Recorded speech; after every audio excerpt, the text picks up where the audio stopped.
नगर निगम के चुनाव पास आने वाले थे। पूरे कानपुर शहर में टिकट को लेकर मारामारी शुरू थी, लेकिन सबसे ज्यादा चर्चा में वार्ड नंबर 40 की सीट थी। वो इसलिए क्योंकि इस बार वहां की सीट महिला के लिए आरक्षित थी। अब सवाल ये था कि चुनाव लड़ेगा कौन।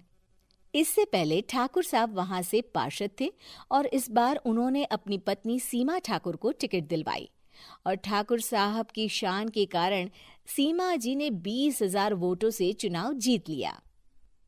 अरे बधाई हो सीमा भाभी, अब तो आप वार्ड की पार्षद बन गई हैं। अब तो हमारे काम आप ही करवाएंगी।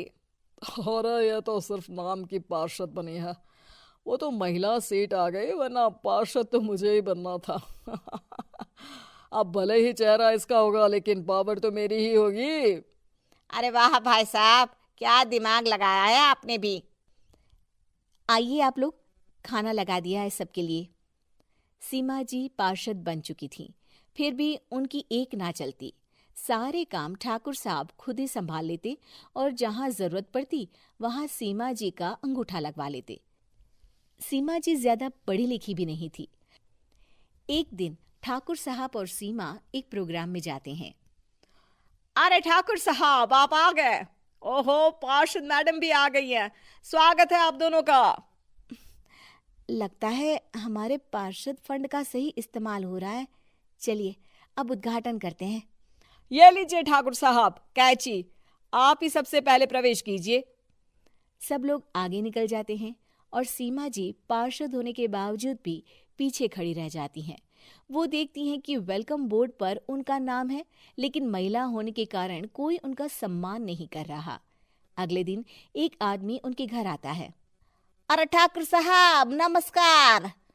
कल ना हम नोटिस किए कि हमारा घर तो अवैध है और नगर निगम वाले उसे तोड़ने आ रहे हैं।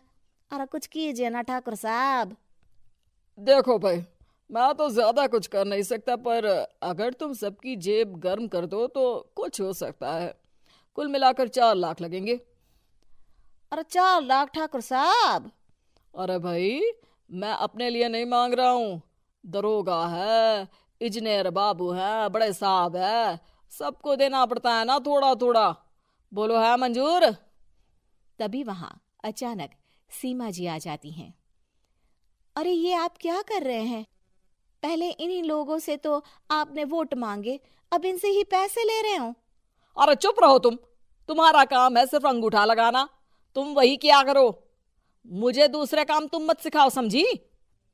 और तुम ना जाओ, अब पैसे लेकर आओ, वरना जेसीबी किसी भी वक्त आती होगी। सब कुछ ऐसे ही चलते रहता है। एक दिन सीमा जी और ठाकुर साहब को एक लोकल मीटिंग में बुलाया जाता है। वहां पर कई और अधिकारी लोग भी मौजूद रहते हैं। अब मैं चाहूंगा कि ठाकुर साहब हमारे बीच 2 शब्द कहें।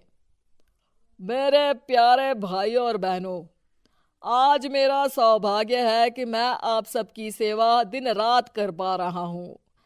आपने मेरी पत्नी को भारी मतों से जिताया है, इसलिए मैं आप सभी का शुक्रगुजार हूं। मैं आप सबसे वादा करता हूं कि हमेशा की तरह हमारे वार्ड में किसी को कोई तकलीफ नहीं आने दूंगा। सभी लोग तालियां बजाने लगते हैं। अब मैं माननीय पार्षद मैडम को स्टेज पे बुलाना चाहूंगा। अपने नाम को बुलाया सुनकर सीमा जी एकदम चौंक जाती है। उन्हें बिल्कुल उम्मीद नहीं थी कि इतनी बड़ी जगह उन्हें मंच पर बुलाया जाएगा। जैसे तैसे वो मंच पर चढ़ती हैं। ऊपर जाते ही सीमा जी को सारी पुरानी बातें याद आ जाती हैं कि किस तरह उनके पति उन्हें कभी भी आगे बढ़ने नहीं देते और उनके नाम से गलत काम करते हैं। वो बोलने लगती हैं। मैं आपके वार्ड की पार्षद सीमा हूं। आप में से बहुत कम लोग ही मुझे जानते होंगे, क्योंकि इससे पहले मुझे कभी ऐसा मौका ही नहीं मिला। सारे मौके मेरे पार्षद पति यानी आपके ठाकुर साहब ही लेते रहे, लेकिन आज ये मौका मुझे मिला है तो मैं इसे ऐसे ही नहीं जाने दूंगी। मैं आपको ये बताना चाहती हूँ कि आपके ठाकुर साहब मेरे नाम की आड़ में गैर कानूनी काम करते हैं, जिस पर अंगूठों के निशान मेरे होते थे। इसीलिए मैं अपनी गलती मानती हूँ और आज अपने पद से इस्तीफा देती हूँ, ताकि आगे से कोई गलत काम ना हो पाए। अब फैसला आप सबके हाथ में है कि आप हमें क्या सजा देना चाहते हैं। सीमा जी की बातें सुनकर ठाकुर साहब के चेहरे का रंग उड़ जाता है और वो शर्म से मुंह नीचा करके वहां से चले जाते हैं और पद से इस्तीफा देकर ही सही सीमा जी अपने आप में आत्मविश्वास महसूस करती हैं।